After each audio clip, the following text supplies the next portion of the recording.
E a morte da influencer Liliane Amorim trouxe à tona uma discussão sobre a necessidade de se fazer cirurgias plásticas e a repercussão no Brasil inteiro, inclusive por personalidades brasileiras. Sobre esse assunto eu vou conversar agora com o vice-presidente nacional da Sociedade Brasileira de Cirurgia Plástica, o médico Pedro Pita. Doutor Pedro, muito obrigado. Seja bem-vindo ao Ronda Geral. Boa tarde. Boa tarde, Moab.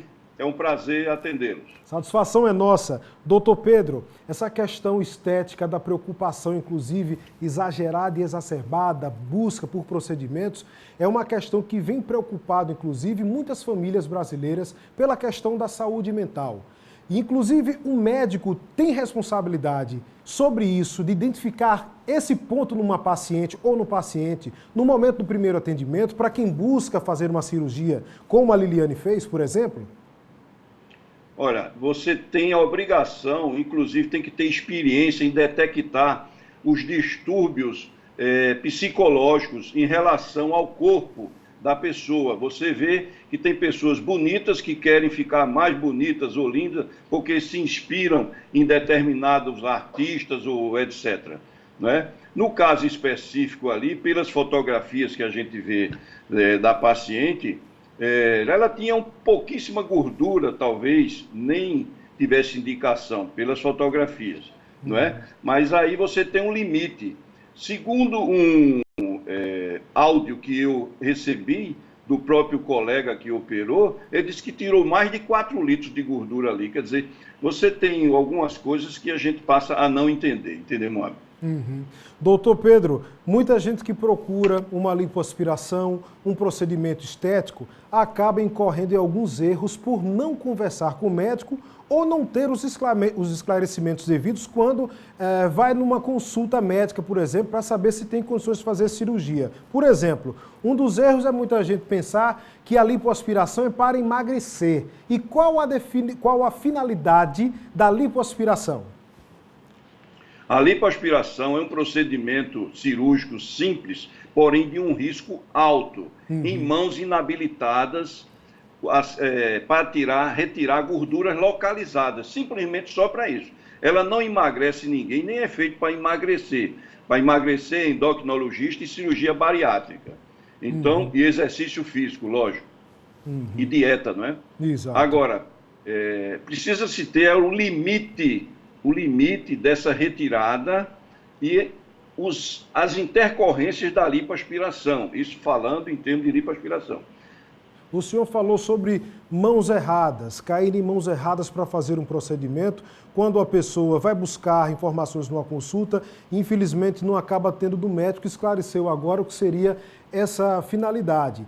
Agora, em relação, doutor, aos médicos que são especializados em determinadas áreas de cirurgias estéticas, é preciso que o médico, o cirurgião plástico, ele tenha uma especialização para tais procedimentos?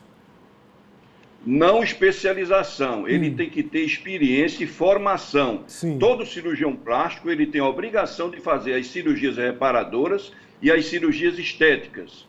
Porém, as estéticas é que dão mais problemas do ponto de vista de complicações pós-operatórias. E a lipoaspiração é uma campeã delas, porque eu sempre digo, a pessoa não precisa ter, a paciente não precisa ter medo de fazer a lipoaspiração. Ela precisa ter medo de quem vai fazer a lipoaspiração. Este é que é o problema. Tem que ter experiência, tá entendendo? Dedicação e honestidade profissional para fazer simplesmente aquilo que há necessidade, não exagerar. Mas a paciente precisa ter medo de quem vai fazer a lipoaspiração. Porque lipoaspiração é um procedimento muito simples e se faz demais no mundo inteiro, não é só no Brasil. Uma lipoaspiração, por exemplo, doutor, qual seria o tempo de recuperação a depender da paciente ou do paciente? Tempo de recuperação, liberação para o trabalho e também a retirada de percentual de gordura.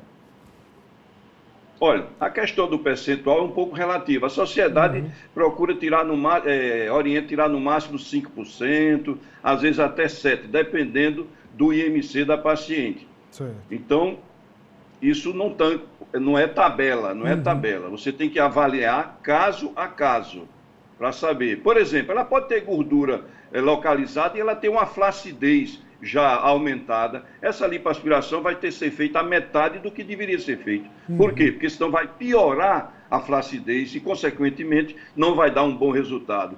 Tudo tem que ser avaliado e, pessoal, com experiência. Para informações, doutor Pedro Pita, sobre o médico em que uma pessoa venha escolher para fazer um procedimento estético ou uma cirurgia, onde é que a Sociedade Brasileira de Cirurgia Plástica aqui em Pernambuco disponibiliza as informações? Bom, tem o site da sociedade e tem o telefone da regional. Em todos os estados do Brasil existe. E esses casos que ocorrem, a Sociedade Brasileira de Cirurgia Plástica, a regional, tem a obrigação de informar. Essa última não foi aqui em Pernambuco, foi no Ceará. Infelizmente, ela é pernambucana. E o médico é do Rio de Janeiro, que a informação que eu tenho extraoficial, que foi em Juazeiro operar, depois voltou para o Rio de Janeiro, então ainda tem esses problemas de, vamos dizer assim, de acompanhamento médico. Doutor Pedro, para encerrar, eu queria que o senhor deixasse uma mensagem para as pessoas, para as famílias, por conta desse momento muito delicado que a gente vive, que infelizmente também é acentuado por conta da Covid-19. Infelizmente, muita gente está com a cabeça doente, né? E a questão estética tem uma relação muito íntima com isso.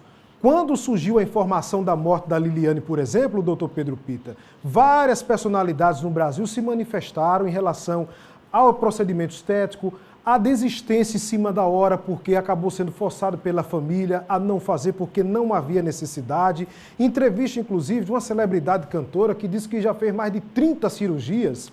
E na última que tentou fazer, o médico disse a ela: chega, a senhora não tem mais o que tirar da sua barriga, não. E ela, para ser convencida, foi até 4 médicos que deram a negativa. Então eu queria que o senhor, por favor, deixasse essa mensagem.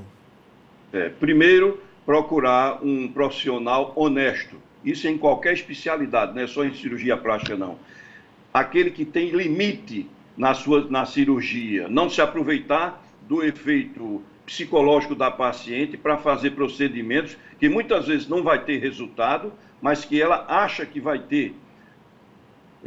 Ver a questão psicológica da paciente, o problema familiar que está atravessando, às vezes é uma separação entre casais, que ela quer encontrar na cirurgia plástica a solução para o problema de relacionamento, então, e a insatisfação com a própria imagem, que essa é a pior que tem.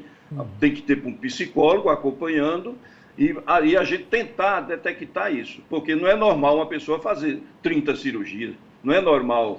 E ter alguém que faça 30 cirurgias num paciente, ou 10 ou 15, porque não é possível. A não ser que seja um politraumatizado, que quebrou tudo, etc, etc, você faz até mais. Mas em cirurgia estética não é possível. Isso aí, alguma coisa está errada. Tanto do lado da paciente, como do colega cirurgião que aceita operar uma paciente com essa, vamos dizer assim, insatisfação. Muito então, bem. Procure a Sociedade Brasileira de Cirurgia Plástica, todo o Brasil tem regional, pegue o nome do médico e, se tiver 3 médicos amigos, perguntem aos médicos que são seus amigos, seus particulares: você operava sua mulher, sua filha com aquele médico, doutor fulano de tal? Se ele disser, porque médico sabe quem sabe operar e quem não sabe operar, a gente sabe quem é um bom clínico, quem não é um bom clínico, todo mundo sabe disso. Agora, eu acho que médico sabe mais, porque é o meio que a gente vive. Muito bem. Doutor Pedro, muito obrigado, viu, pela participação aqui no programa, pela cortesia em nos atender. Até uma próxima e saúde, viu? Eu agradeço, estou sempre às ordens, a sociedade agradece. Um abraço. Muito bem, conversamos com Pedro Pita, é o vice-presidente nacional da Sociedade Brasileira de Cirurgia Plástica.